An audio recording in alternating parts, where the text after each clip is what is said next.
புள்ளின்வாய் கீண்டானை பொல்ல வரக்கானை புள்ளின்வாய் கீண்டானை பொல்ல வரக்கானை கிள்ளி களைந்தானை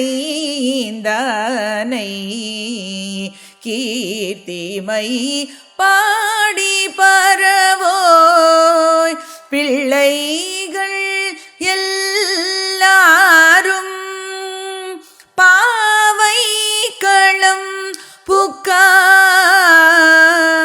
வெள்ளி எழுந்து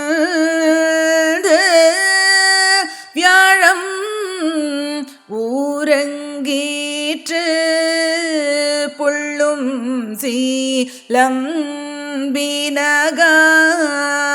போதரி கண்ணினையாய் குள்ளா குளீரா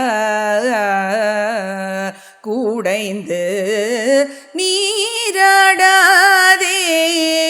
பள்ளி கிடத்தியோ பாவாய் நீ நன்னாளாள் கள்ளம் தவிழ்ந்து குலந்தேலோ రెంభావాయ్.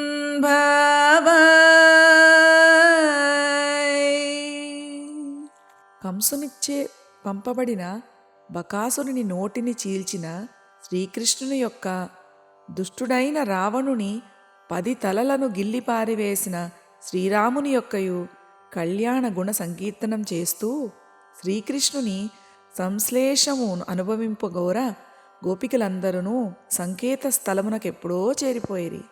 నీవింకనూ లేవకున్నావు.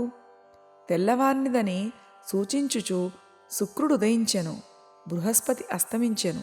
ఇదిగో పక్షులన్నీయు తమ ఆహార అన్వేషణ నిమిత్తం అరుచుకుంటూ ఆకాశంలోకి ఎగిరిపోతున్నాయి అని గోపికలు చెప్పగా నిద్రిస్తున్న గోపిక తన కనులు తెరిచి చూసింది.